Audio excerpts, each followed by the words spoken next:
guru dari SMA Negeri 1 Brebes. Yang pertama, marilah kita panjatkan puji syukur kehadiran Tuhan Yang Maha Esa karena kita semua dapat berkumpul di sini di acara diseminasi budaya positif.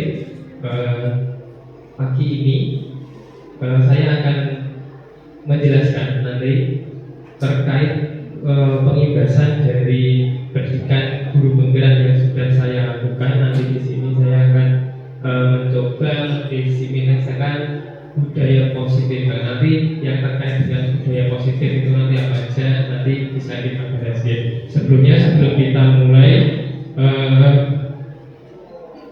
bisa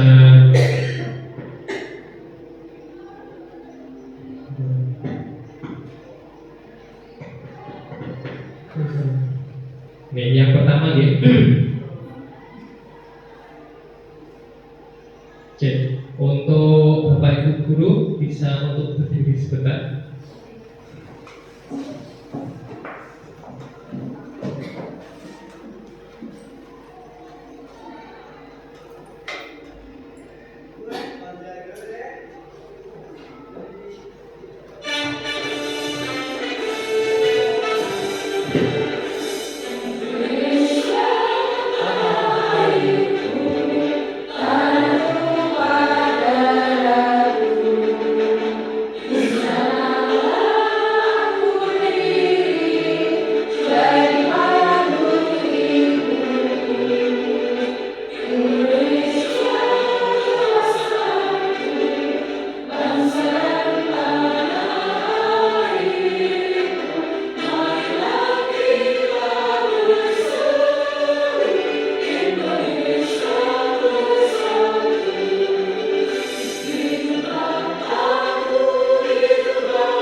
Bisa dulu dari Bapak Ibu.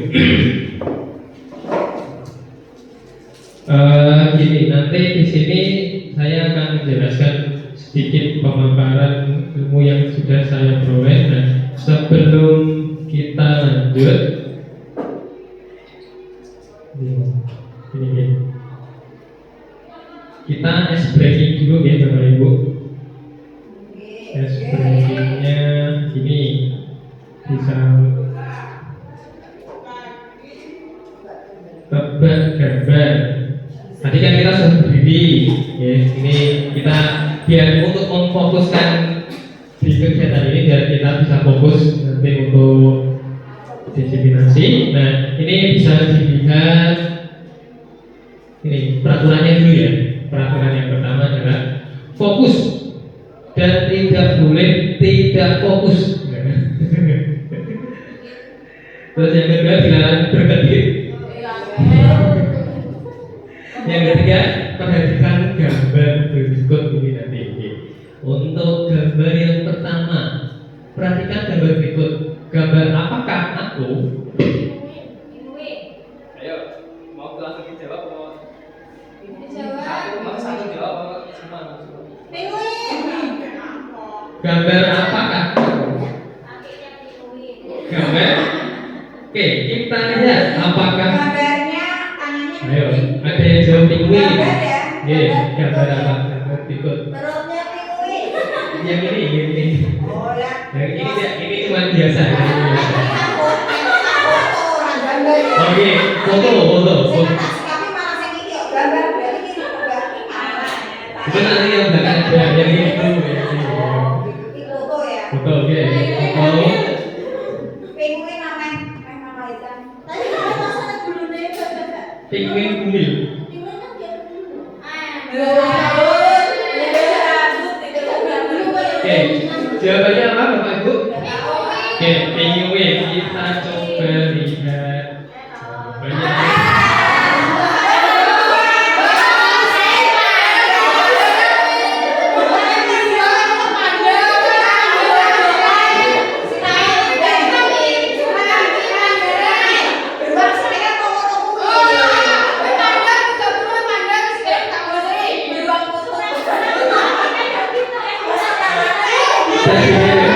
Itu adalah gambar tangga.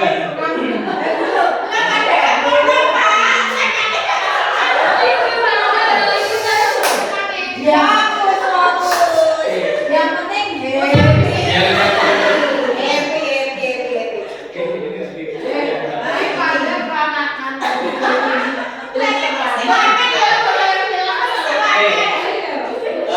Ini gambar yang pertama nih, gambar yang kedua.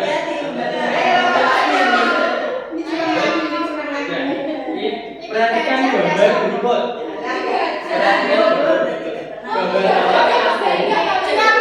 Gambar apa kak? Ada yang jawab jerapah boleh. Terus apa lagi ayo? Simpanse, apa lagi? Gorila, apa lagi? Yo. Jerapah, simpanse, gorila.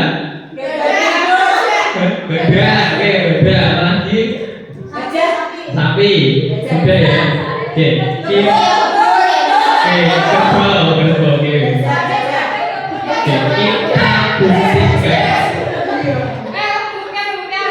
Jawabannya adalah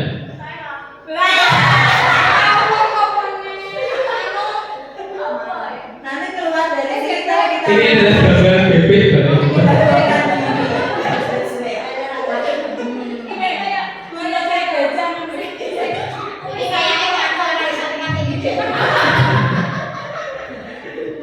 Oke, kita lanjut ya. Ini masih ada satu lagi. Gambar apakah aku? Ayo.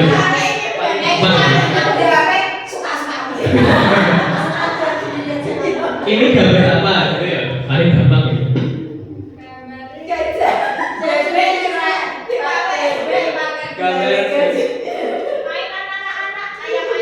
Ayam-ayaman nih, ada yang siapa ayam-ayaman, terus yang lain ada yang monyet, terus lagi ya. Angsa, terus apa lagi? Flamingo. Oke, kita lihat bersama.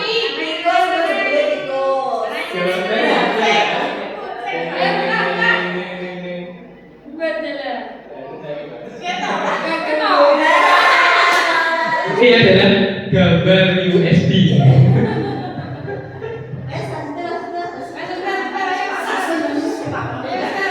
Nah ini masih ada satu lagi nih. Hewan yang memiliki bulu, bulunya muter-muter. Tupai. Oke. Kita lihat jawabannya apa. Ini adalah gambar gorila gitu Pak Ibu.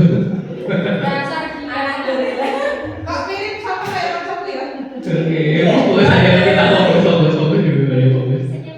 Nah ini perhatikan gambar berikut. Ini adalah sebuah kata-kata.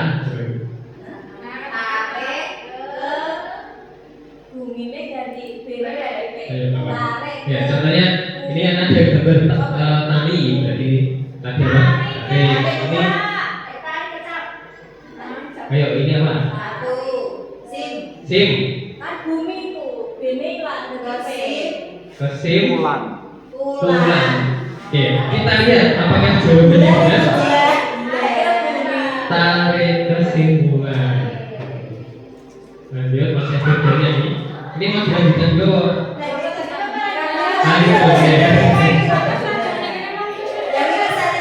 Perhatikan gambar berikut. Ayo, ini agak sedikit.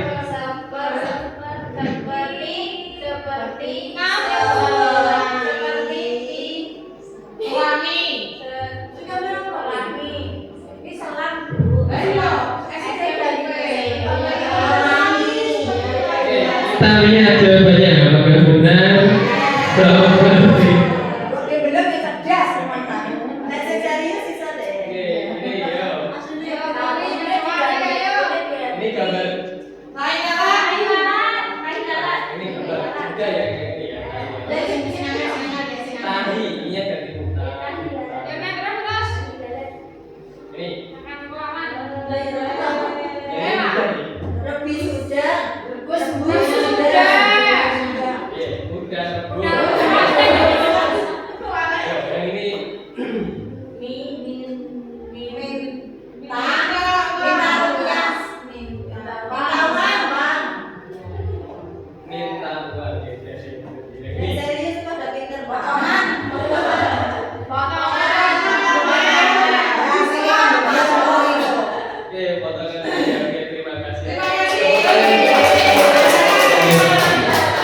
Oke, berarti sudah semua ya.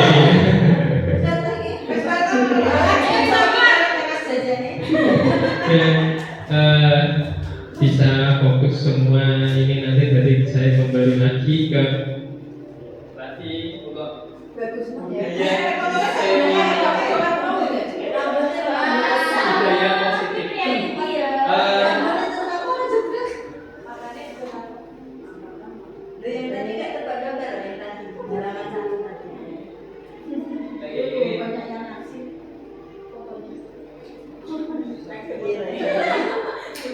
positif. Ini ya, apa makna budaya positif dan apa contoh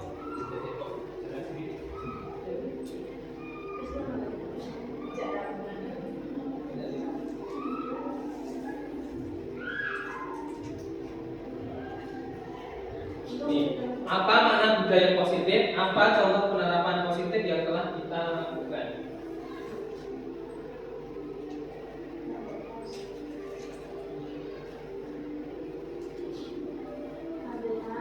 Nah ini untuk jawaban pemantinya nih Bapak Ibu. Nah nanti kan ini untuk acuan kita untuk mempelajari ini. Paling tidak kita tahu kan nanti makna budaya positif itu apa, terus nanti contoh penerapan positif yang sudah kita terapkan itu apa? Apakah di sini di SMA Negeri 1 Bagus itu ada atau tidak? Nah nanti bisa dipelajari di modul ini.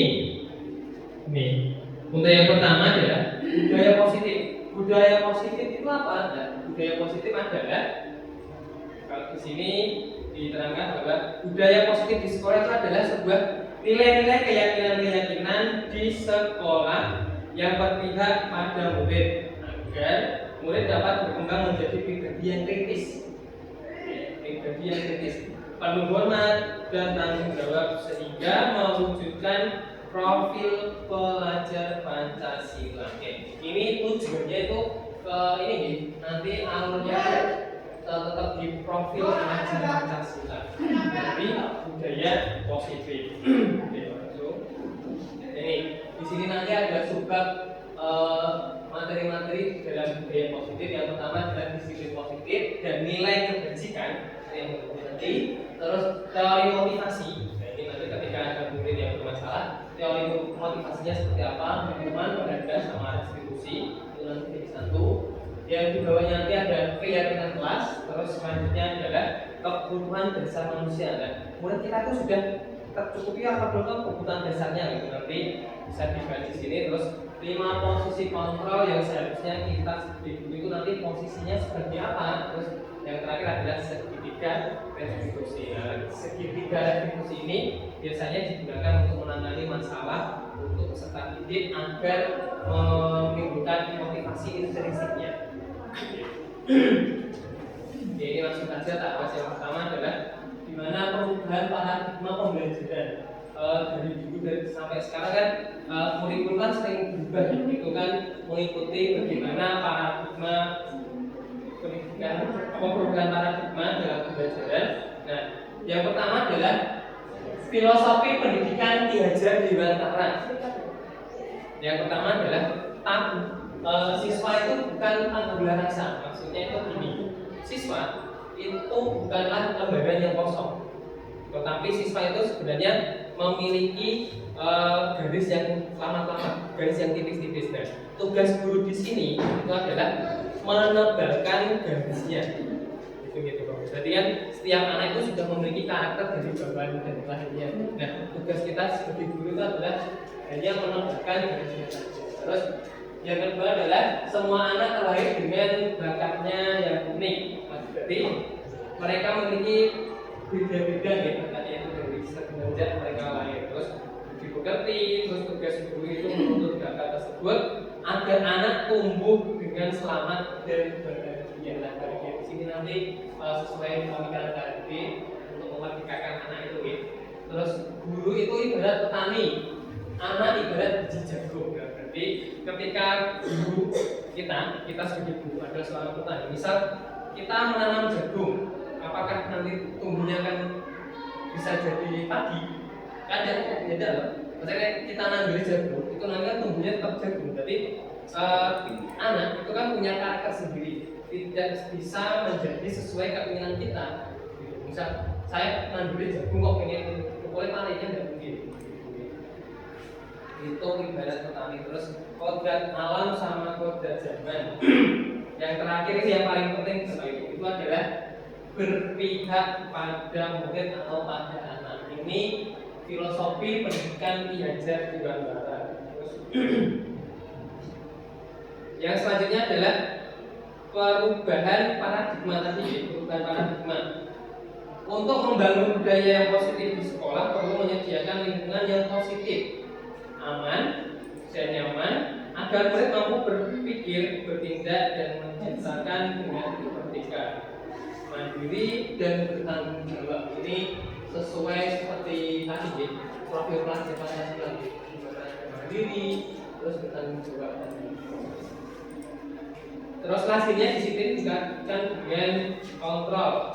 Dalam hal ini kontrol dalam menghadapi murid. Kontrolnya di sini itu maksudnya seperti motivasi internal atau eksternal yang akan kita berikan kepada murid untuk mengontrolnya. Terus selanjutnya adalah perubahan paradigma teori kontrol. Nah ini pemaparan dari Dr. William Glasser, di mana dalam kontrol teori itu meluruskan miskonsepsi tentang ini, ilusi bahwa seorang guru itu dapat mengontrol murid. Seorang guru dapat mengontrol murid itu adalah sebuah ilusi. Terus yang kedua, ilusi bahwa kritik dan membuat orang lain itu salah dapat menguatkan karakter. Yang kedua, terus yang ketiga, poin yang ketiga adalah ilusi bahwa semua penguatan positif efektif dan bermanfaat. Semua penguatan positif efektif dan bermanfaat. Ilusinya yang terakhir adalah ilusi bahwa orang dewasa memiliki hak memaksa. Itu adalah ilusinya. Nah, untuk lebih lanjutnya bisa dilihat di sini nanti ini perubahan paradigma stimulus respon dengan teori kontrol tadi ya. Bisakah kita mengontrol seseorang? Nah ini yang bisa contoh. Kita mencoba mengubah orang agar berpandangan sama seperti kita. Ini dalam stimulus respon. Nah, yang terjadi akhirnya di teori kontrol itu adalah kita berusaha memahami pandangan orang lain tentang dunia, kan gitu. Dan kita tidak bisa mengubah pandangan orang itu semuanya harus sama. Sudut pandangnya orang kan beda-beda, nah itu yang ilusinya tadi. Kita bisa mengubah tadi. Terus yang kedua adalah perilaku buruk dapat dilihat sebagai suatu kesalahan. Terus dalam teori kontrol itu adalah semua perilaku itu memiliki tujuan. Entah itu baik atau buruk, mesti kan dia punya tujuannya sendiri-sendiri. Cuman sudut pandang kita kan berbeda-beda, memandangnya itu baik, memandangnya itu buruk. Terus orang lain bisa mengontrol saya, nah itu untuk stimulus responnya. Dan dalam teori kontrolnya hanya saya yang bisa mengontrol diri saya. Terus pemaksaan ada pada saat rujukan gagal. Misal pas merayu kok gagal, kan kosong. Itu dalam teori kontrol adalah kolaborasi dan kesepakatan menciptakan pilihan-pilihan baru. Yang terakhir adalah model berpikir menang kalah. Yang terakhir untuk teori kontrol adalah pikir menang-menang. Jadi di sini sama-sama dibutuhkan untuk yang teori kontrolnya. Ini bisa kita praktekkan dengan teman sebenarnya. Coba kepalkan ini. Ada kegiatan kepalkan tangan A dan B. Anda dan teman Anda. Cobalah cari kertas, benda sesuatu sangat maksudnya dibayangkan. Kertasnya itu adalah benda yang sangat berharga. Nah, terus yang selanjutnya letakkan di salah satu tangan Anda benda tersebut. Terus ini buatlah kepalan. Nanti kertasnya disimpan ya, disimpan. Nah, teman Anda yang B yang satunya, jadi misal katakanlah contoh Buddha nyawet kertas, ambil kertas di tangan, gitu. Nanti tugasnya Buddha untuk ini mencoba dengan sekuat tenaga, nih berbagai cara untuk meminta dan memberikan benda tersebut. Dia bisa membujuk, mengancam, merayu, menyuap apa saja agar dapat membuka kepala tangannya bidadari. Bisa dicoba. Muak. Nah, ini apa yang terjadi? Apakah bisa? Apakah bisa? Ayo bisa dicoba dulu. Jadi apa yang terjadi? Apakah bisa membuka jika Membayangkan dengan apa? Ini adalah barang yang berharga.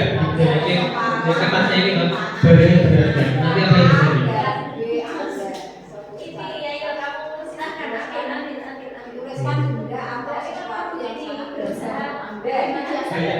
Bayangkan itu adalah barang yang paling berharga yang ada.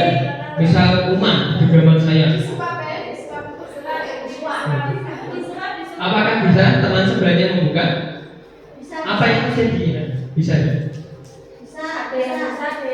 Ada yang bisa, ada yang tidak. Nah, ini sebenarnya masih dalam satu rangkaian yang tadi.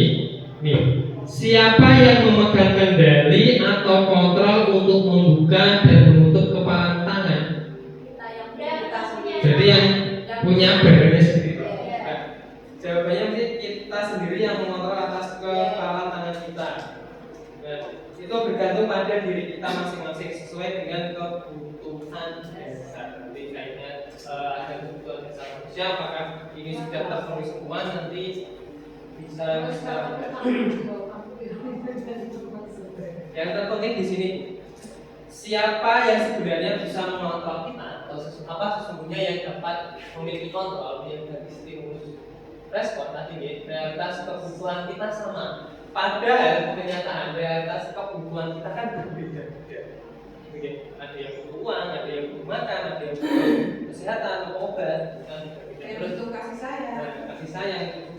Terus semua orang melihat hal yang sama. Misal di kelas ini sama-sama melihat di kelas apa yang dibayangkan kalian? Apakah semuanya sama-sama melihat di kelas? Kan belum gitu kan? Bisa melihat wanginya, bisa melihat tabel yang di bawahnya, padahal arah pandangnya sama itu. Terus nih, setiap orang memiliki gambaran yang berbeda. Terus selanjutnya adalah kita mencoba mengubah orang agar berpandangan sama dengan kita. Kita mencoba mengubah pandangannya, tetapi dalam kenyataan real yang ada adalah kita berusaha memahami pandangan orang tentang dunia. Terus perilaku buruk dilihat sebagai suatu kesalahan. Nah, ini yang penting di sini adalah semua perilaku itu memiliki tujuan seperti yang saya utarakan tadi. Terus nanti orang lain bisa mengontrol saya. Nah, ini yang kita katakan tadi, orang lain bisa mengontrol saya. Yang sebenarnya terjadi adalah hanya saya yang dapat mengontrol diri saya. Tapi kenapa tidak bisa buka kan jawabannya dari itu. Terus pemaksaan ada pada saat hubungan gagal tadi sudah kolaborasi, jawabannya kolaborasi, konsensus menciptakan yang baru, model berpikir menangkalan. Dan kalau untuk teori kontrol itu win-win solution. Terus bagaimana seseorang bisa berubah dari paradigma stimulus respon kepada pendekatan teori kontrol ini bisa dilihat di sini dari Stephen R. Covey. Bila kita ingin membuat kemajuan perlahan sedikit-sedikit, ubahlah sikap dan perilaku Anda. Namun, bila kita ingin memperbaiki cara-cara utama kita, maka kita perlu mengubah kerangka acuan kita.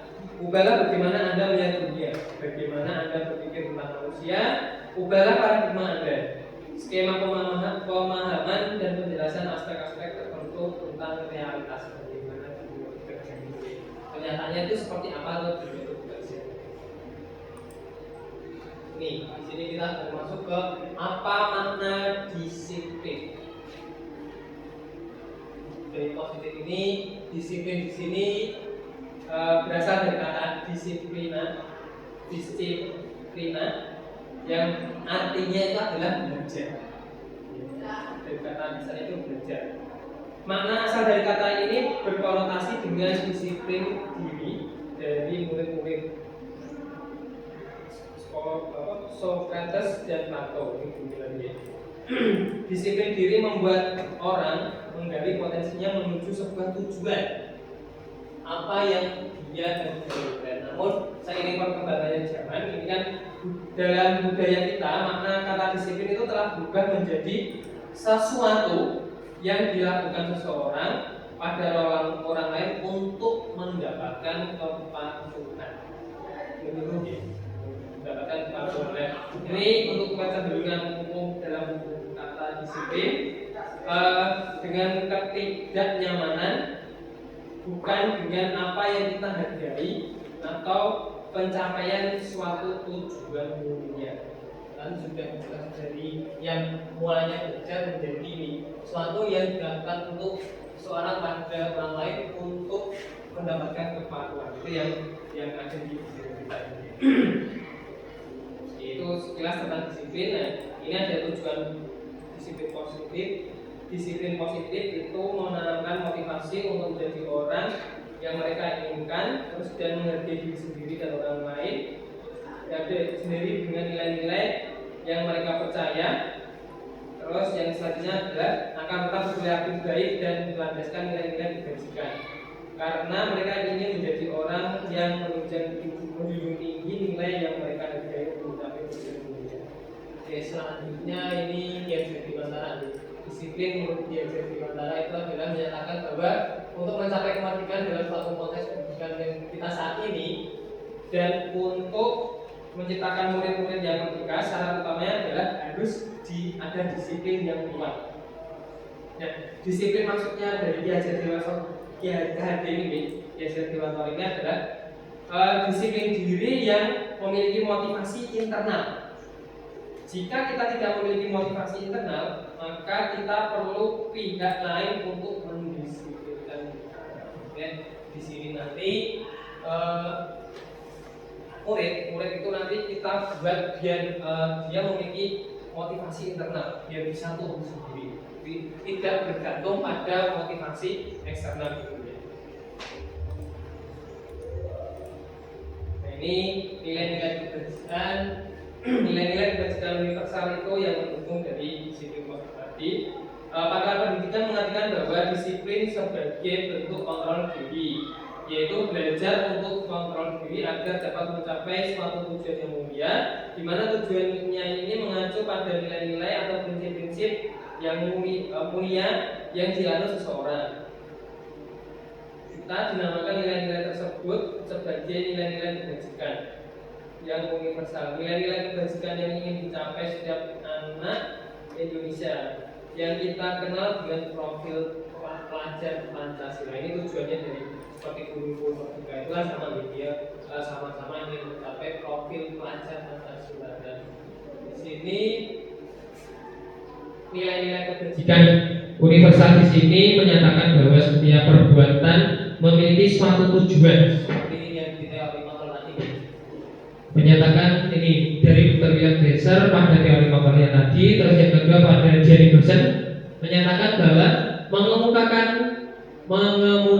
bahwa apa yang mengaitkan nilai-nilai kebajikan yang diyakini seseorang, maka motivasi intrinsiknya akan terbangun. Berarti mengaitkan nilai-nilai kebajikan yang diyakininya tadi, maka motivasi di dalamnya, motivasi internalnya akan terbangun, sehingga menggerakkan motivasi dari dalam dapat mencapai tujuan yang mulia. Dan dari keduanya ini bisa diambil kesimpulan bahwa nilai-nilai kebajikan adalah sifat-sifat positif manusia yang merupakan tujuan mulia yang ingin dicapai semua individu. Berarti di sini nilai-nilai kebajikan itu sebagai tujuan akhirnya yang ingin dicapai dari teori kontrol.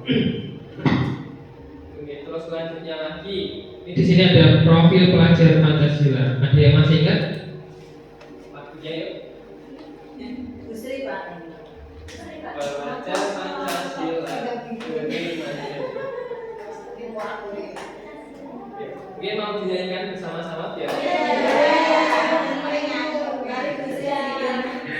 ya bisa sambil berdiri atau duduk Gini aja. berdiri Biar gak ngantuk ya.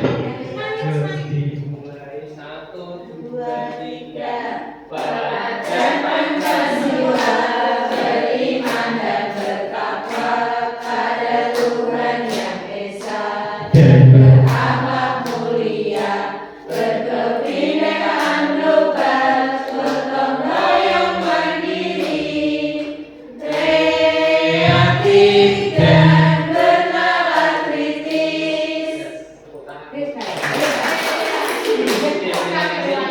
biar nggak ngantuk ya. Nilai-nilai kebajikan yang ingin dicapai oleh setiap anak ya. Tujuannya dari profil pelajar Pancasila ini adalah nilai-nilai kebajikan yang ingin dicapai oleh seluruh anak-anak Indonesia. Makanya ini dibuatkan dalam kurikulum nasional. Oke, kita lanjutkan Bapak Ibu. Di sini ada teori motivasi, hukuman, dan penghargaan. Ini nanti sama-sama membahas tentang restitusi ya. Nih, sebagai seorang pendidik, saat Bapak Ibu hadir bekerja ke sekolah, motivasi apa yang mendasari tindakan Bapak Ibu? Nah, ini ada 3 pilihan. Ini bisa dipilih ya. Manakah motivasi yang paling kuat mendasari tindakan Bapak Ibu untuk ini suatu proses perubahan? Motivasi di antara boleh 1, boleh 2, mau pilih yang mana? Ada 3. Yang pertama itu adalah apakah Bapak Ibu hadir karena tidak ingin ditegur oleh Bapak Kepala Sekolah? Itu yang pertama. Menghadiri karena ketidaknyamanan dan hukuman.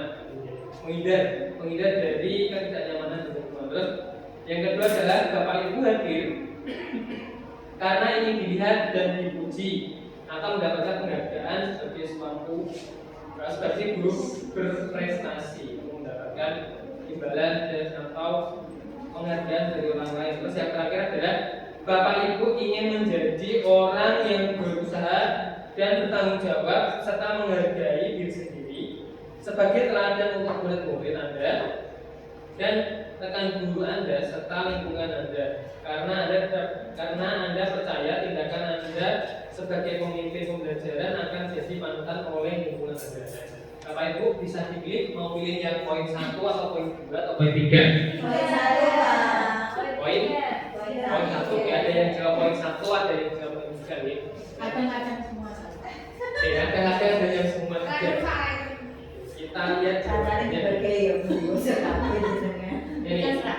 Jawabannya itu cuma untuk melihat kita tadi ya, untuk menghindari ketidaknyamanan atau hukuman. Itu nanti maksudnya kita itu mendapatkan motivasi, tapi motivasinya dari eksternal bukan dari dalam diri kita sendiri gitu.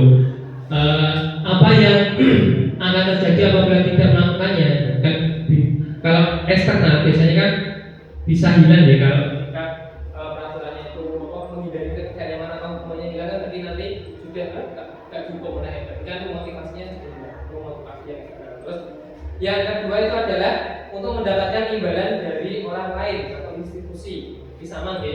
Itu juga maksudnya di motivasi eksternal. Terus apa yang kalau di sini apa yang akan saya dapatkan apabila saya melakukannya? Tadi kalau di sini kan hadir karena ingin dipuji. Jadi imbalan yang saya lakukan ketika saya melakukannya. Yang ketiga ini adalah untuk menghargai diri sendiri. Nah, yang memiliki yang ketiga tadi itu termasuk dalam motivasi internal ya. Motivasi internal ini termasuk tujuan dari disiplin positif. Terus dari pertanyaannya ini adalah saya akan menjadi orang seperti apa bila saya melakukannya. Dan untuk saya sendiri, dari diri sendiri itu kalau teori motivasi ini yang mungkin sering terjadi di sini ya, dihukum oleh penghargaan, dihukum tapi oleh penghargaan. Nah, contohnya apa?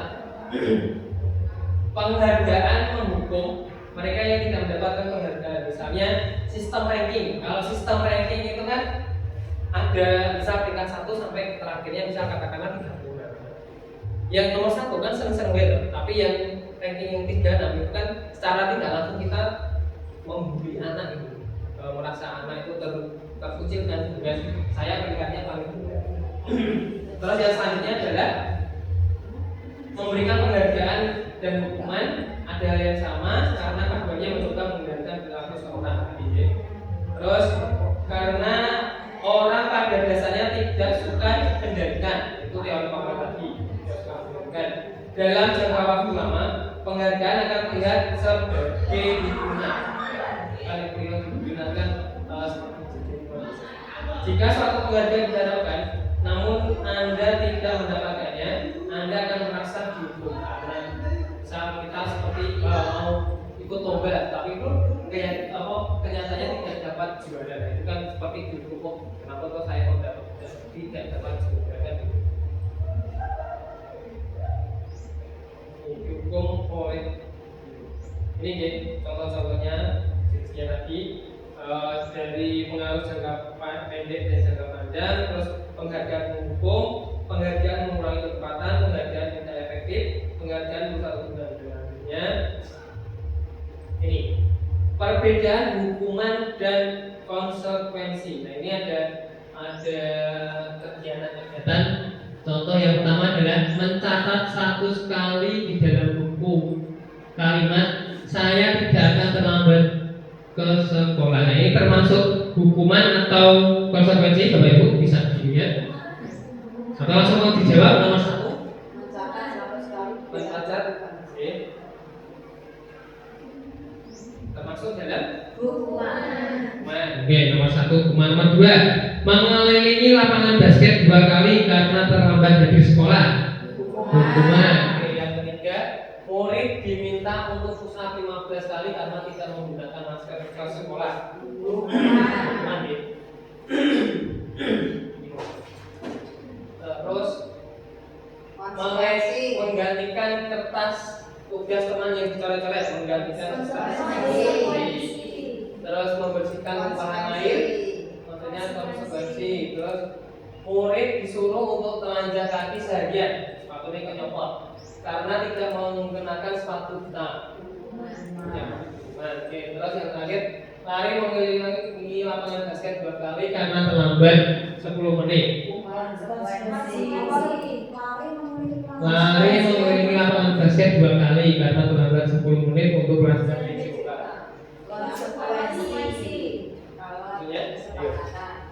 kita lihat jawabannya nih. Jawabannya adalah nomor 1 benar ya hukuman, nomor 2 hukuman. Tadi yang konsekuensi ya benar ya kertas. Terus membersihkan tumpahan air. Terus murid tadi yang melepas sepatu karena sepatunya tidak sesuai tadi ya. Maksudnya utama yang terakhir ini adalah maksudnya di konsekuensi.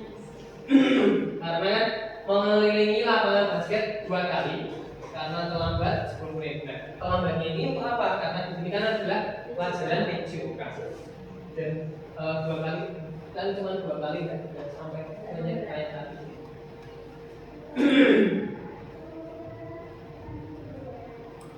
Oke, ini untuk program kebajikan untuk apresiasinya ya. Ini tadi dalam memberikan apresiasi pengakuan perlu diingat beberapa hal. Ini yang perlu diberikan pada anak adalah beri dukungan secara khusus, beri pengakuan secara pribadi, terus beri pengakuan kepada murid untuk gantian, terus memberikan pengakuan secara konsisten. Yang paling terakhir ini adalah fokus pada prosesnya gitu Bapak Ibu, jangan hasilnya. Yang penting prosesnya itu bagaimana anak-anak. Ini perbedaan hukuman sama konsekuensi. Tadi sudah kita lihat. Terus sesuatu yang menyakitkan harus terjadi, itu terjadi pada hukuman. Bedanya kalau di konsekuensi, sesuatu harus terjadi. Misal kita mau menumpahkan sebuah gelas, berarti kita harus membersihkan. Konsekuensinya apa? Bukan banyak kita menumpahkan gelas, tapi malah disuruh keliling sekolahan 10 kali, karena itu akan menyakitkan. Itu termasuk dalam hukuman. Kalau cuma konsekuensinya berarti sesuatu yang terjadi itu akan kita lakukan lagi, terus membuat anak sakit fisik, terus dalam untuk jangka waktu lama, terus di konsekuensi itu anak merasa tidak nyaman, tapi jangka waktunya pendek. Itu anak membenci kedisiplinan, terus paksaan mendorong anak menyakiti diri sendiri. Konsep yang dulu anak belajar untuk menyembunyikan kesalahan, terus marah, rasa bersalah, dipermalukan, rasa tak dihargai. Ini untuk yang konsekuensinya adalah kehilangan hak dibuat tidak nyaman, diasingkan untuk sementara. Itu yang sedikit. Nah ini ketika disandingkan antara hukuman, konsekuensi sama restitusi. Bisa dilihat Bapak Ibu. Di sini untuk identitasnya kan identitas gagal itu maksudnya di hukuman ya, karena dia maksudnya di negatif yang paling atas itu identitas gagal, yang di sini identitas sukses, tapi yang di tengah ini masih netral, yang di kanan adalah positif, yang kanan itu restitusi, yang di tengah itu maksudnya di konsekuensi. Itu dari konsekuensi dan restitusi itu nanti sama-sama membahas tentang disiplin positif. Contoh yang pertama tadi, sesuatu yang harus terjadi itu ketika konsekuensi. Nah, pada umumnya sesuatu yang menyakitkan harus terjadi tadi. Nah, untuk yang restitusi merupakan pilihan, bedanya di sini. Terus yang kedua tidak nyaman tadi, terus ketika di konsekuensi tadi tidak nyaman sama ya, untuk cuma 3 jangka waktu lama sama beda. Dan untuk restitusi adalah menguatkan murid dalam jangka waktu yang panjang. Bedanya itu di sini tuh positif semua tuh. Kalau di sini netral, ya di sini negatif. Misal tidak nyaman untuk murid untuk jangka waktu panjang. Nah di sini nanti kan muridnya kan nyaman kan? Jadi menguatkan murid untuk dalam jangka waktu yang panjang. Bedanya di situ. Korban mendapatkan keadilan. Itu hukuman. Sedangkan untuk yang konsekuensi, korban bisa diabaikan. Nah, restitusi adalah korban mendapat ganti. Untuk ijoli. Terus nih, murid atau anak akan tersakiti, itu dalam hukuman. Nah, dalam konsekuensi, murid ini akan dibuat nyaman. Sedangkan pada restitusi, di sini murid akan mendapatkan penguatan. Penguatannya di sini adalah sebuah disiplin positifnya tadi. Terus untuk perilaku pasif agresif meningkat, itu untuk hukuman. Terus konsekuensi penguatan hanya bertahan dalam jangka waktu pendek. Untuk restitusi itu adalah memecahkan masalah. Di sini nanti adalah memecahkan masalah. Ini perbedaan dari hukuman, konsekuensi sama restitusi. Nah, yang paling terakhir adalah ini.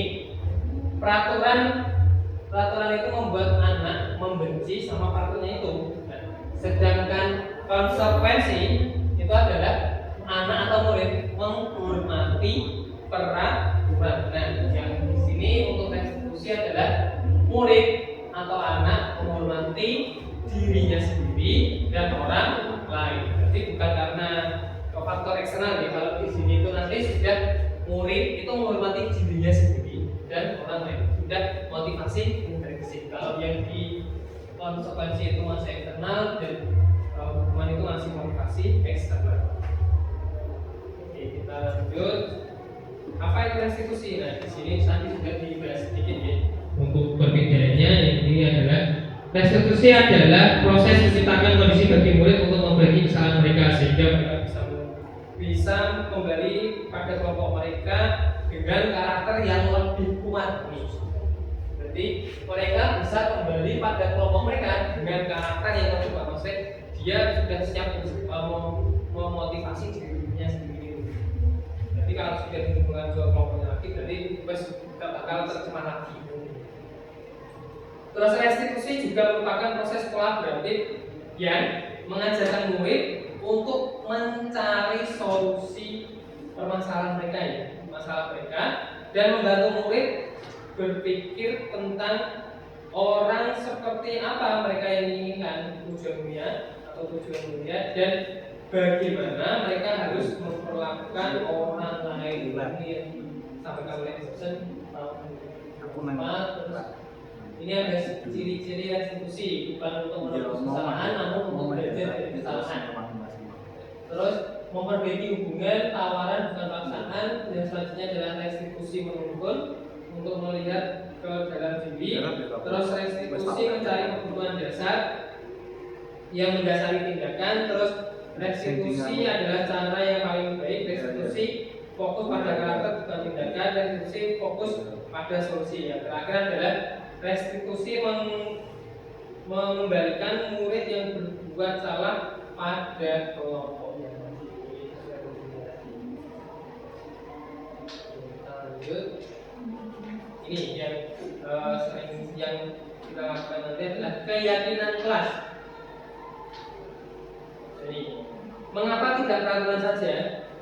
Mengapa harus keyakinan kelas? Ini bisa dibaca dulu ya buku ini. Mengapa kita memiliki peraturan harus menggunakan helm saat mengendarai kendaraan roda 2? Terus yang selanjutnya, mengapa kita memiliki peraturan mencuci tangan sebelum makan? Ini di bawah itu sudah tak kasih jawabannya. Jawabannya itu kemungkinan jawabannya itu adalah yang pertama tadi adalah untuk keselamatan. Kalau kita pakai helm, fungsinya juga tetap yang utama tujuannya adalah keselamatan, keamanan kan gitu. Terus yang kedua, mengapa kita memiliki peraturan mencuci tangan sebelum makan? Biasanya kan itu korupsinya itu pasti untuk kesehatan. Nah, di sini nanti nilai-nilai keselamatan dan nilai-nilai kesehatan inilah yang kita sebut sebagai suatu keyakinan. Mungkin ada peraturan yang dulu di atas. Terus tujuannya tadi apa untuk lepas helm kan keselamatan.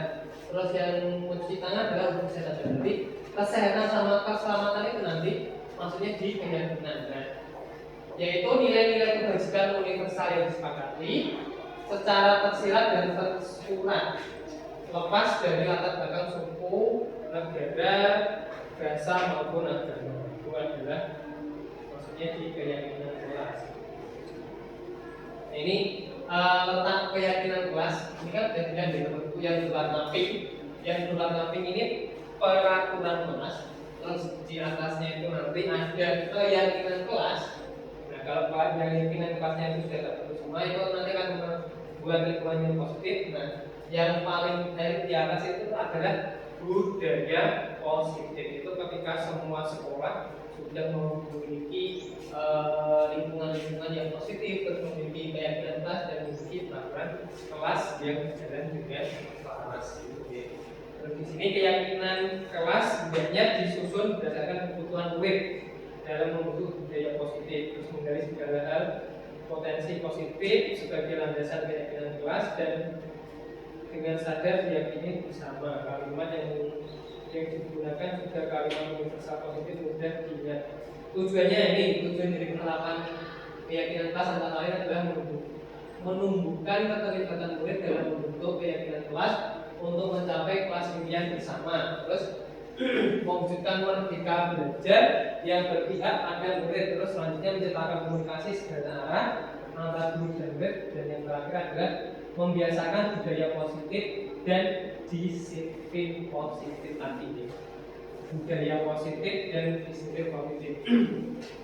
Oke, kita lanjut. Terus yang ini nanti contohnya aja. Ini bisa saya bacakan aja biar cepat. Keyakinan kelas adalah nilai-nilai kebajikan atau prinsip-prinsip universal yang disepakati secara universal lepas dari latar belakang suku, negara tadi juga ya. Terus suatu keyakinan akan lebih memotivasi seseorang dalam diri intrinsik. Seseorang akan lebih bersemangat untuk menjalankan keyakinannya daripada hanya sekedar mengikuti serangkaian peraturan. Tadi bedanya peraturan sama keyakinan. Ini tuntutan keyakinan kelas itu bersifat abstrak, terus keyakinan itu berupa pernyataan-pernyataan yang universal. Terus selanjutnya keyakinan kelas itu senantiasa dibuat dalam bentuk positif, maksudnya kalimatnya menggunakan kalimat positif. Keyakinan kelas sebenarnya tidak terlalu banyak sehingga mudah diingat dan dipahami oleh murid. Terus semua warga kelas sebenarnya ikut berkontribusi dalam pembelajaran kelas, terus bersedia meninjau kembali keyakinan kelas dari waktu ke waktu. Ini contohnya, contoh dari pembentukan.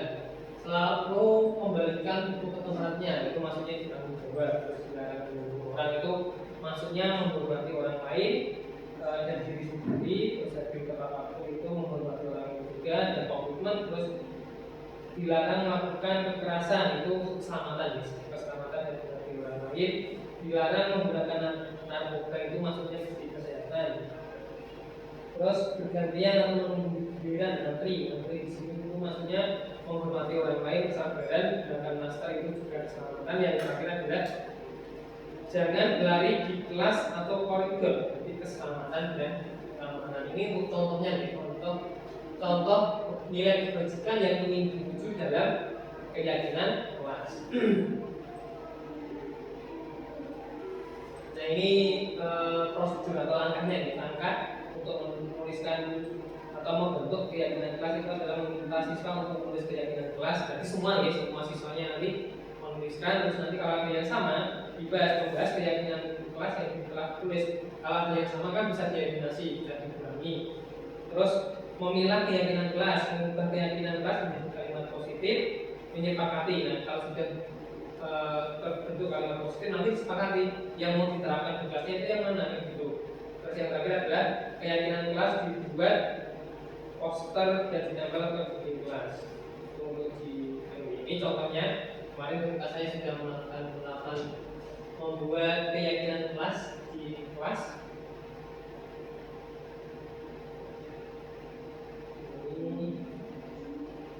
Ini untuk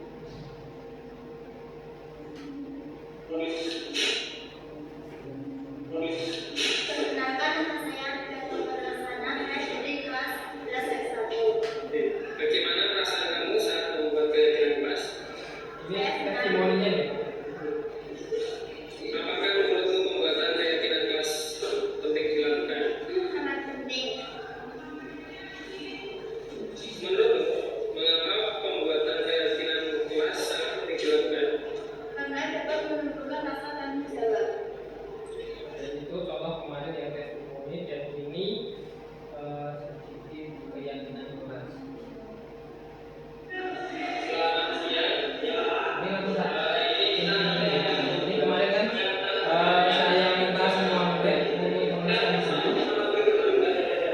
Jadi kan saya berikan ke murid, nanti murid menuliskan peraturan-peraturan. Di sini adalah peraturannya dulu. Kalau sudah dituliskan peraturannya nanti saya bacakan. Ini saya bacakan untuk mengeliminasi peraturan yang sama. Misalnya antara murid yang satu kan perbedaan kan biasanya nulisnya peraturannya kan sama. Nah, ini saya kurangi di sini, terus saya meminta bantuan di sini sama sekretarisnya sudah menuliskan.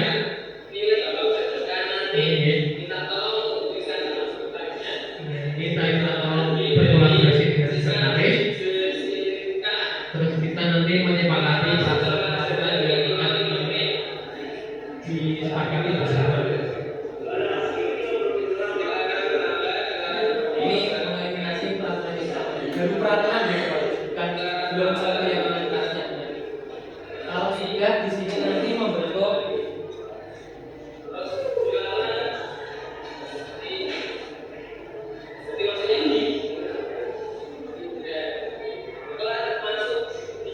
ini menentukan nilai kebajikan universalnya itu apa aja dari peraturan yang kita buat tadi. Kalau sudah terlihat semua nilai kebajikannya itu nanti bisa di ada lagi punya menuliskan kalimat positifnya.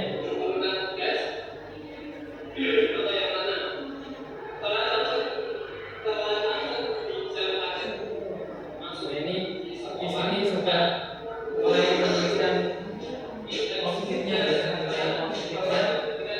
kalimat-kalimat positifnya itu dari peraturan yang telah ini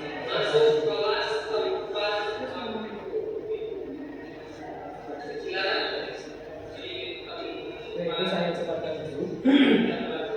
Saya lihatkan yang dari tulisannya sendiri.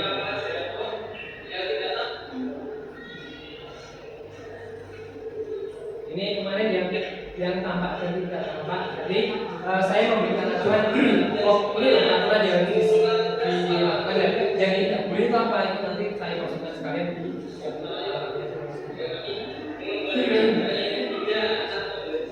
terus yang terakhir ini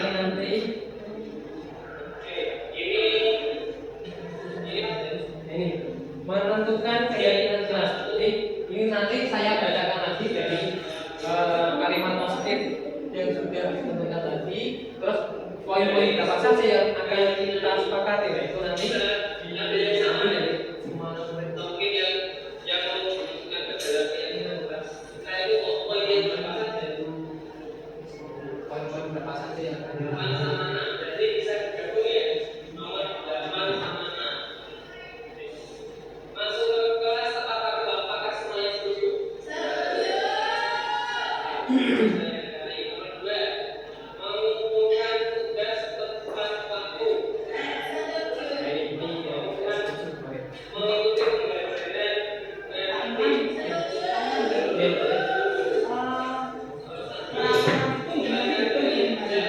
Peraturannya itu dari murid. Dari siswa sendiri. Saya kan memberikan kertas ke murid, kertas kosong ke murid. Itu nanti murid tuh pengennya dibacanya tuh pengen ada peraturan apa untuk ke apa? Berarti kesepakatan. Kesepakatan. Berarti tak pikir itu dengan bikin dari peraturan sekolah, menggunakan keamanan, keamanan itu dari bawah itu nanti setiap kelas beda-beda. Saya dari bawah ke atas nanti sama tak pikir itu kan berarti anak-anak menulis beberapa peraturan terus yang sama anak itu yang disepakati. ya itu bisa dan mau dijadikan keyakinan kelas mana yang disepakati. Makanya tak pikir kok kita membuat peraturan itu keyakinan kelas besar. Apakah setuju semuanya?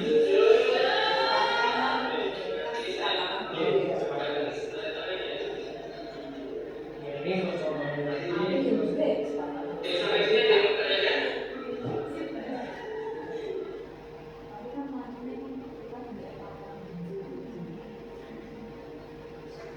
nah ini tadi sudah untuk testimoninya. Nah ini biasanya kalau ada fungsikan ada kebutuhan dasar manusianya itu sudah tercukupi belum? Apakah kebutuhan murid kita di SMA Negeri 1 itu sudah tercukupi belum? Nah ini akan kita bahas tentang kebutuhan dasar manusia. Di sini ada 5 ya. Kebutuhan bertahan hidup itu yang pertama. Itu seperti makan, minum, terus dia caranya bisa survive di sini. Kebutuhan bertahan hidup plus kasih sayang dan rasa diterima. Yang ketiga itu penguasaan, kebebasan, dan yang terakhir adalah kesenangan. Dan di sini ada penjelasannya sedikit. Terus posisi kontrol ya. Jadi di sini nanti posisi kontrol kita seperti guru itu harus seperti apa ya? Pertama itu adalah penghubung itu bisa menggunakan fisik, terus menggunakan kata-kata verbal, terus di kasar-kasar ini. Terus yang kedua itu pembuat rasa bersalah, yang ketiga teman, keempat pemantau, yang terakhir adalah pemantau manajer. Nah ini yang mau saya lihatkan. Dari kelimanya tadi, mulai dari penghubung, pembuat rasa bersalah, teman, dan pemantau manajer, sebaiknya itu minimal ada di pemantau. Kalau yang harusnya itu bisa di manajer. Bisa dilihat nanti misal contoh guru berdua untuk yang penghubung itu menghardik atau menunjuk atau mengubir murid gitu ya. Itu yang guru untuk yang posisi kontrolnya sebagai penghubung, dan ketika posisi kontrolnya sebagai pembuat orang bersalah itu nanti dia berceramah dan menguatkan seharusnya ada kata-kata bapak kecewa, ibu kecewa gitu ya. Membuat orang itu muridnya itu merasa bersalah gitu. Terus selanjutnya adalah sebagai teman-teman itu biasanya kita menyelaraskan ya ben bodoh bisa ngomongnya biasanya tak disuruh ini itu untuk teman. Terus pemantau itu menghitung dan mengukur, berarti ada tolak ukurnya ya. Misal anak itu berbuat anak itu berbuat nakal itu nakalnya itu seperti apa kalau siswa kan itu ada tolak ukurnya. Terus kalau manajer itu mengajukan pertanyaan.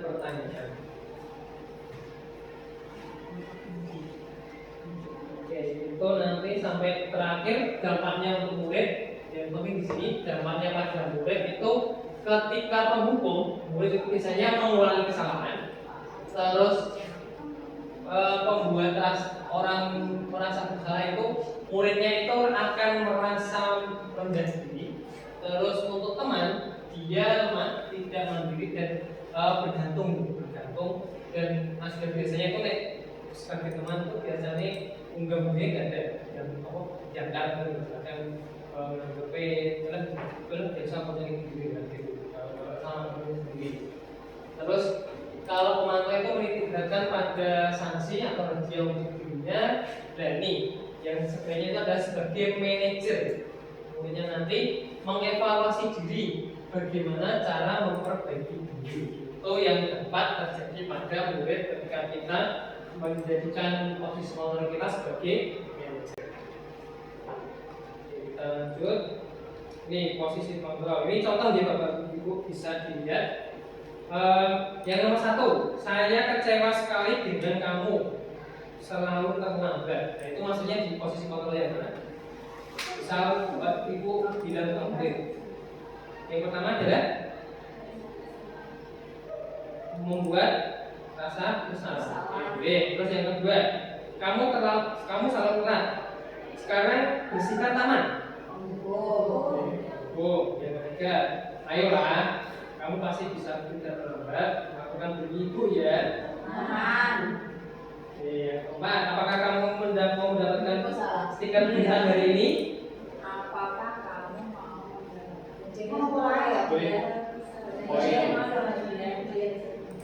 Terus yang kelima, bagaimana cara kamu agar bisa menyelesaikan masalah ini? Terus yang terakhir, yang 6, ayo sekarang hormat bendera selama 10 menit. Ini jawabannya. Yang pertama itu adalah membuat orang merasa bersalah. Ada kata-kata saya kecewa, tetap kecewa itu kecewa. Membuat orang itu merasa bersalah. Terus yang kedua adalah kamu selalu telat. Sekarang bersihkan taman. Itu menghukum ya. Menghukum. Terus ayolah, kamu pasti bisa tidak terlambat. Lakukan demi teman karena kita seperti ngobrol sama teman sebaya itu. Terus apakah kamu mendapatkan stiker bintang? Itu pemantau ya. Atau ada tolak ukurnya. Terus bagaimana cara kamu agar bisa menyelesaikan masalah ini? Nah, ini sebagai manajer.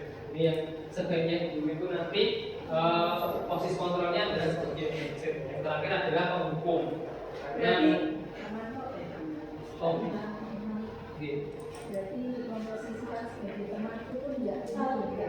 masih salah. Harusnya itu guru itu lebih minimalnya, ada kata-kata minimalnya itu sebagai manajer pemantau, minimal pemantau. Tetapi kita harus memposisikan diri kita kalau guru itu harus sebagai manajer.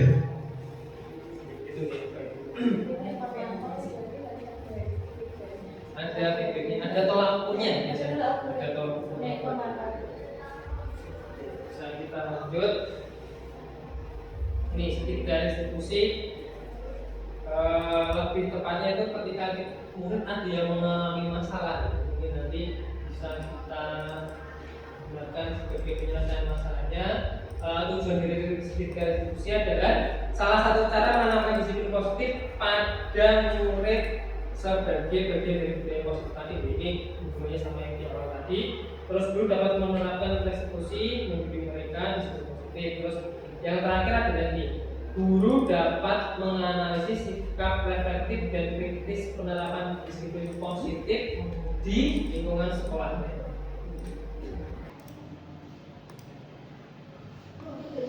Langkah-langkah ini ada langkah-langkah restitusi. Langkah-langkah restitusi itu nanti maksudnya dari gambarnya ini di bawah. Yang pertama itu adalah menstabilkan identitas. Itu yang paling bawah ini. Menstabilkan identitas, terus validasi kebutuhan, terus yang terakhir adalah menanyakan keyakinan. Ini untuk penjelasannya itu maksudnya di slide selanjutnya ini. Untuk menstabilkan identitas itu dilakukan berdasarkan prinsip bahwa membuat kesalahan adalah bagian dari proses pembelajaran. Yang intinya itu akan menggeser identitas gagal ke arah identitas yang sukses. Itu untuk menstabilkan identitas. Terus yang selanjutnya adalah validasi tindakan. Validasi tindakan di sini itu adalah validasi tindakan yang salah yang dilakukan berdasarkan prinsip bahwa setiap perilaku berupaya memenuhi kebutuhan tertentu, sehingga guru atau orang tua akan bergeser dari pemikiran stimulus respon menjadi proaktif serta akan menjadi lebih mengenali dan mengakui kebutuhan muridnya. Ini untuk yang kedua. Yang terakhir, menanyakan keyakinan. Menanyakan keyakinan di sini dilakukan dengan memberikan pertanyaan-pertanyaan bermakna kepada murid untuk memunculkan motivasi secara intensif. Tadi yang kita bahas di awal tadi ya. Intinya itu motivasi untuk murid ketika mau disiplin positif itu harus dari internal atau secara intensif sehingga mampu mengaitkan keyakinan dengan tindakan yang salah. Untuk langkah-langkah restitusi. Nah, ini ada contoh dokumentasi dari penerapan restitusi. Untuk yang pertama ini adalah ketika murid tidak mengumpulkan tugas. Ini yang pertama adalah ini.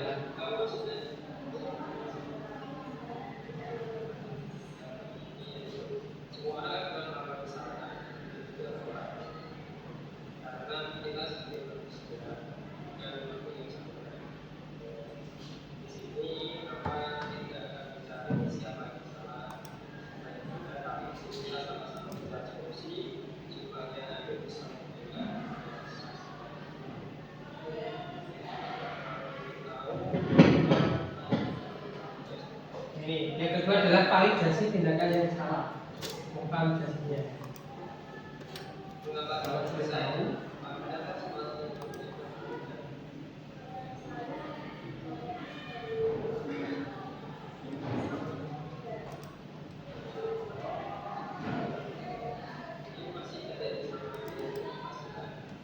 ini yang terakhir adalah menanyakan keyakinannya.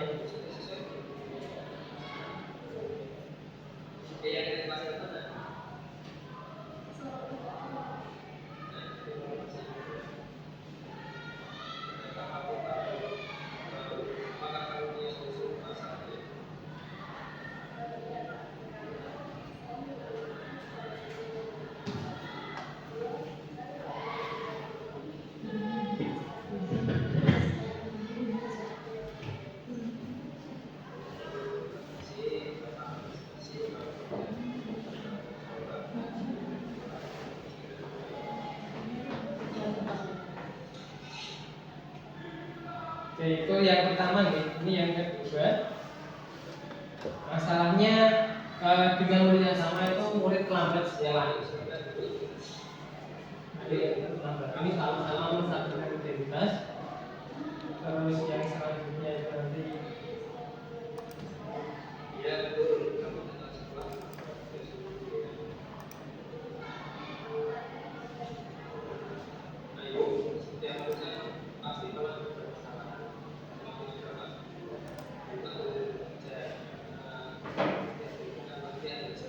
validasi tindakan yang salah. Divalidasi tindakannya yang salah itu apa?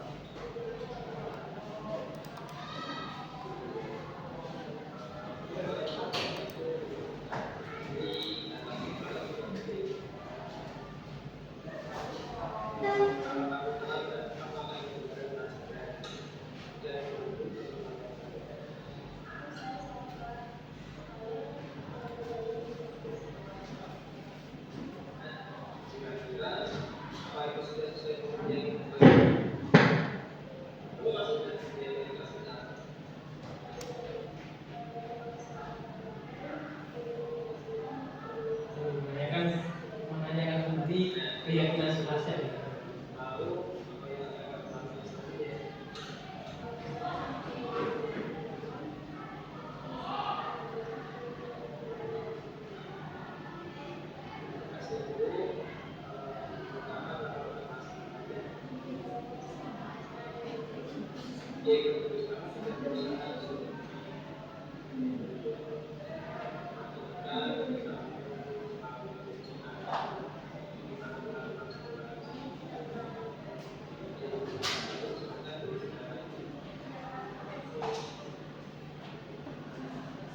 Oke, itu tadi untuk videonya contoh gitu. Contoh dari Oke, nah ini testimoni anak terhadap kita.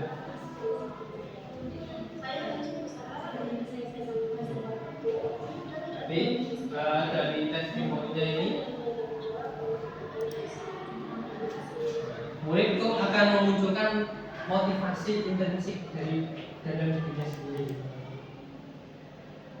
Nah, dari sini ada yang mau ditanyakan terkait budaya positif?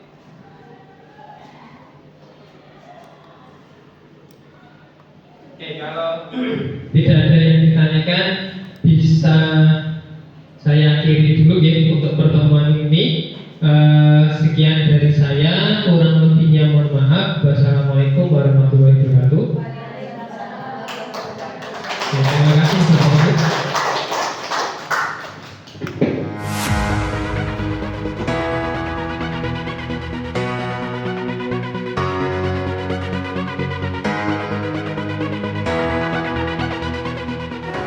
selamat siang. Ya Pak. Hari ini kita nanti akan membuat kesepakatan kelas seperti yang saya sebutkan kemarin. Kemarin sudah buat peraturan-peraturan apa yang sekiranya mau dimasukkan ke dalam keyakinan kelas ini nanti akan kita gunakan sebagai agar kita melaksanakan kegiatan pembelajaran di semester 1 2 ini nanti selama 1 tahun di kelas 2 ya. Kalau di sekolah kan sudah ada peraturan sekolah dan ini yang keyakinan kelas ini ya nanti sebagai acuan kalian nanti bagaimana menerapkan nilai positif. Sebelum saya lanjutkan, nanti saya bagikan dulu kertas. Setiap anak nanti dapat 1 kertas, bisa dituliskan peraturan-peraturan apa yang ingin kalian masukkan nanti ke dalam keyakinan kelas. Nanti kita sepakati keyakinannya, kita sepakati 1 kelas biar nanti kalau ada kesalahan kita atau apa bisa kembali lagi ke keyakinan kelas. Itu gitu.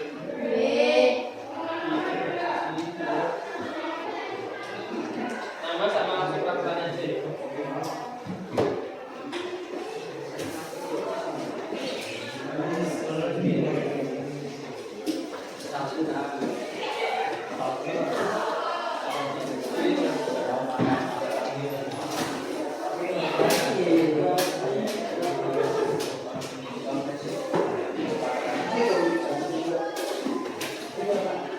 Sudah semua? Oke, ini. Oke, sudah dapat semua kertasnya? Oke, kalau sudah silakan bisa diisikan dengan peraturan-peraturan apa yang kalian masukkan ke dalam keyakinan kelas nanti. Saya di bangku ya.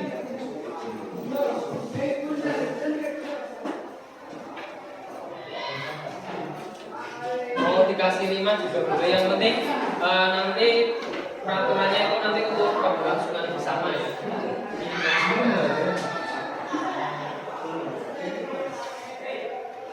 Sudah belum? Yang sudah bisa dibuat depan. Mulai ke depan. Sudah belum?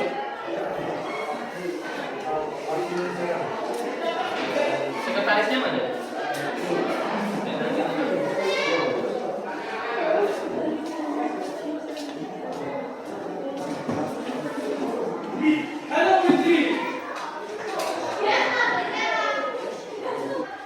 Ya sambil nunggu ya teman-temannya. Nanti saya minta tolong dibantu menuliskan. Jadi saya baca dulu.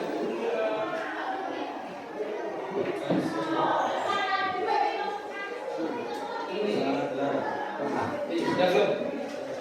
Ini ada beberapa yang sudah masuk. Dan nanti saya bacakan. Nanti Bapak bacakan. Minta Bapak jelaskan.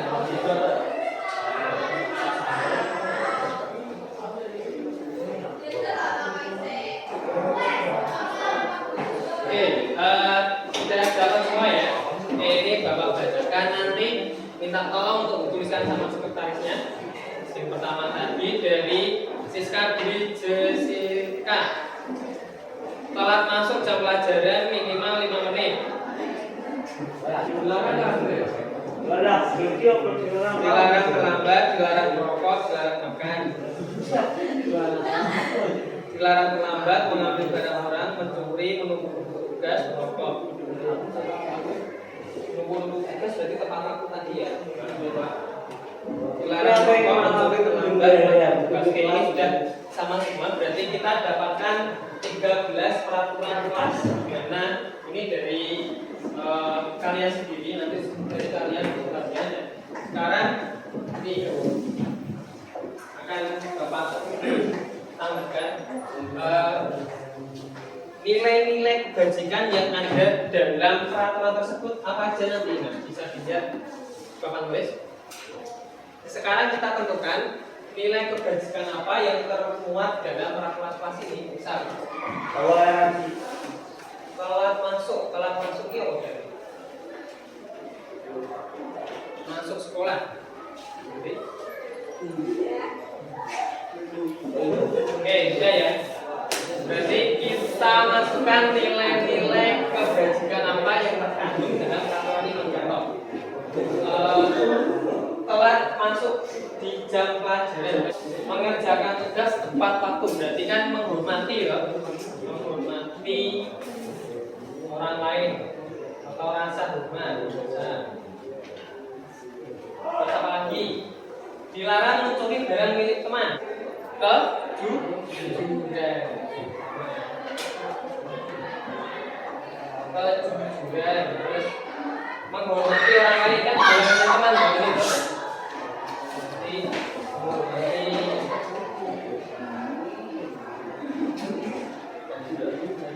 orang lain atau tanggung jawab.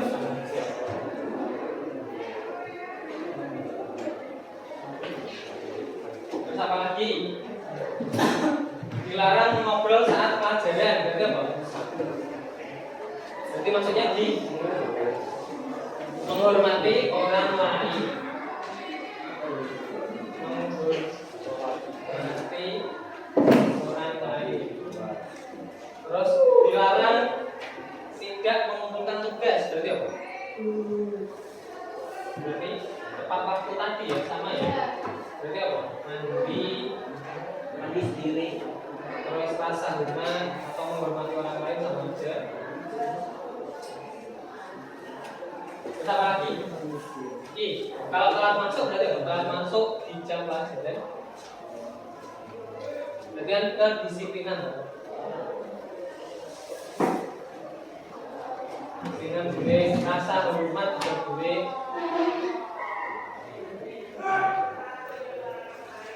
Terus apa lagi? Dilarang terlambat masuk sekolah, berarti sama ya? Sama yang di atas ini tadi apa?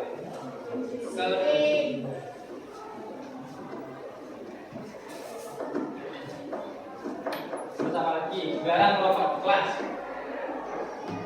Merokok berarti terkait sama kesehatan. Kesehatan. Terus apa lagi? Main merokok di kelas ganggu teman yang lain ya? Berarti harus menghormati orang lain. Rasa ini ke kantin saat jam pelajaran. Jadi apa? Ke kantin saat pelajaran. Apa? Oke, kedisiplinan boleh tanggung jawab ya.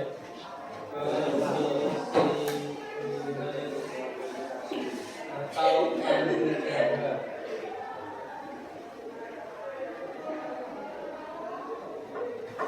telat masuk sekolah sama ya tadi ya, harus ucap pertama-tama ucap.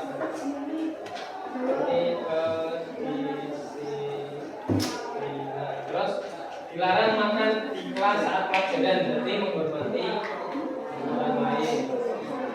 Rasa hormat. Membolos jam pelajaran, ini menghargai ya, tanggung jawab sama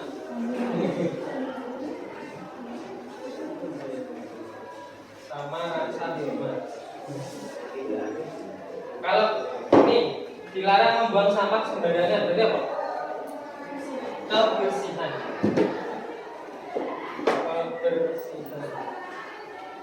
Tidak boleh keluar saat jam pelajaran, sama ya, membolos sama Berarti apa?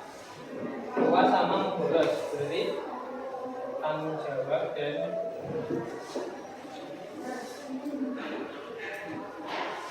hubungan. Oke, ini kita sepakatin untuk peraturan ini kita buat kalimat positif untuk kita jadikan ke dalam keyakinan kelas. Oke, pertama, telat masuk di jam pelajaran minimal 5 menit. Berarti kata-kata positifnya seperti apa? Ini untuk peraturan sekolah itu kan ada kata tidak jangan. Kalau di keyakinan kelas itu tidak boleh menggunakan kata tidak jangan tolong itu digunakan. Jadi kita menggunakan kalimat positif. Berarti apa? Contoh yang pertama, telat masuk di jam pelajaran, masuk di sekolah tepat waktu. Ini kan di sini kan ada kata-kata telat ya, berarti kan harus tepat waktu. Apa? Masuk kelas tepat waktu. Oke. Kenapa lagi? Dilarang tidak mengumpulkan tugas. Mengumpulkan tugas tepat waktu. Oke. Terus apa lagi? Terus apa lagi? Dilarang ngobrol saat pelajaran. Berarti membuat pelajarannya ramai kan? Berarti mengikuti pembelajaran dengan aktif. Oke, boleh. Mengikuti pembelajaran dengan aktif. Terus apa lagi? Mengerjakan tugas tepat waktu. Sudah ada tadi ya. Mengumpulkan tugas tepat waktu. Oke, kita samakan di sini. Terus apa lagi? Dilarang mencuri barang teman. Kata-katanya seperti apa? Kalau positif. Dilarangnya dirangi. Berarti mengembalikan barang teman. Oke, boleh. Mengembalikan barang yang dipinjam. Terus apa lagi? Nih, dilarang terlambat sekolah. Berarti sudah ada tadi ya, masuk sekolah tepat waktu. Oke, ada lagi. Nih, dilarang merokok di kelas.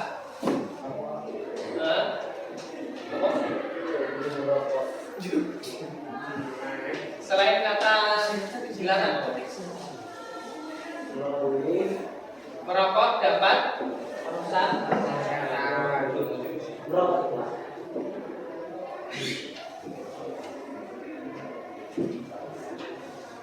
terus apa lagi? Nih, tidak boleh mengganti saat jam pelajaran. Sama ya, mengikuti pembelajaran. Tidak boleh kantin ya, jadi mengikuti pembelajaran.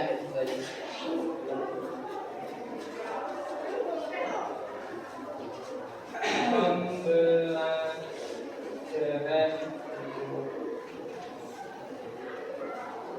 Terus apa lagi? Telat masuk kelas push up, berarti apa? Ini tadi ya masih sama ya, masuk kelas tepat waktu. Dilarang makan di kelas, berarti apa? Makanan makanlah di tempat yang disediakan. Apa lagi? Nih, dilarang makan, terus dilarang membolos jam. Tidak. Dilarang membolos berarti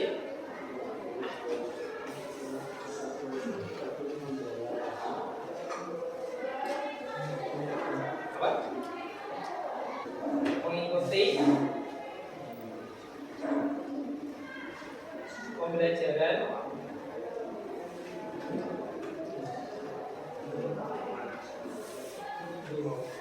membolos jam pelajaran, berarti mengikuti jam pembelajaran yang berlangsung. Terus lagi apa ini? Dilarang membuang sampah sembarangan. Jadi apa? Membuang sampah pada tempatnya.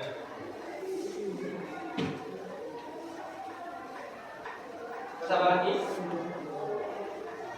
Pada tempatnya.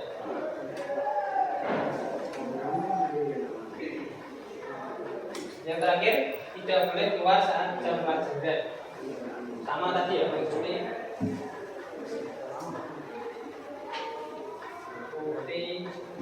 jam pembelajaran. Ini yang sudah sama ya, 10 ini tadi. Ini ketika peraturan diubah menjadi kalimat positif. Nah, sekarang Bapak buat tabel P, di mana ini nanti yang sebelah kiri itu kegiatan yang nampak, kegiatan yang kanan itu yang kegiatan yang tidak nampak. Contoh, masuk di kelas tepat waktu. Kan kita harus masuk sekolah tepat waktu, di mana ketika pelajaran apa yang tidak tampak adalah masuk ke kelas terlambat kan. Kalau tepat waktu mesti masuknya di sini terlambat. Masuk kelas terlambat, lawannya oke, masuk kelas terlambat. Terus yang di depannya mengumpulkan tugas tepat waktu, berarti di sini apa namanya Pak? Yang nampak dan tidak nampak. Mengumpulkan tugas tidak tepat waktu.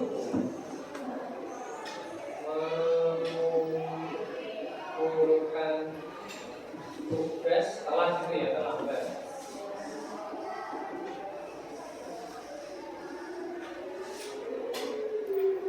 Terus mengikuti pembelajaran dengan aktif. Berarti tadi apa? Kegiatannya apa? Saat pembelajaran tadi apa? Mengobrol.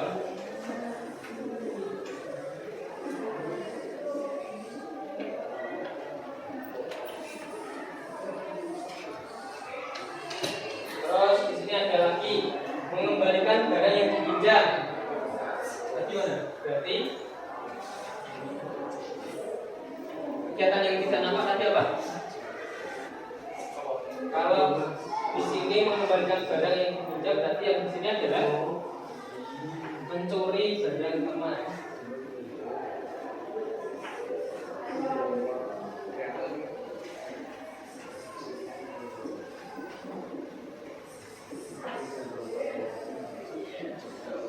Jadi merokok dapat merusak kesehatan, berarti apa? Merokok di kelas tadi ya. Mengikuti pembelajaran yang berlangsung, berarti ini kan kegiatan yang nampak, yang tidak tampak berarti apa? Ini ke kantin saat pembelajaran.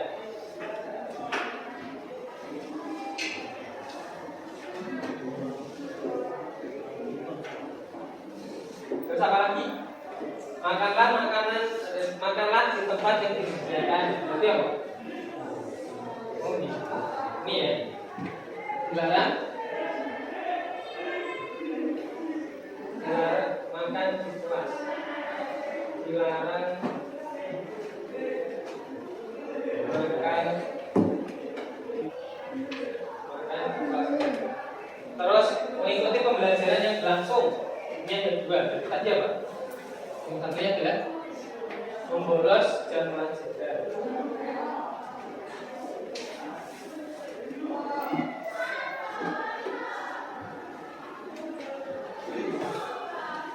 Terus apa lagi? Membuang sampah pada tempatnya. Tadi apa? Membuang sampah sembarangan.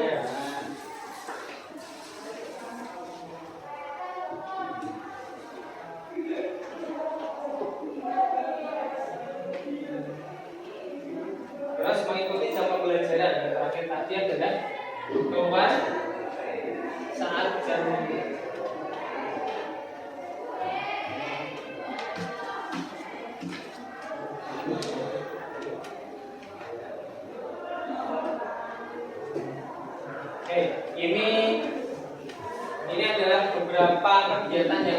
dari kegiatan keyakinan kelas kita yang positif.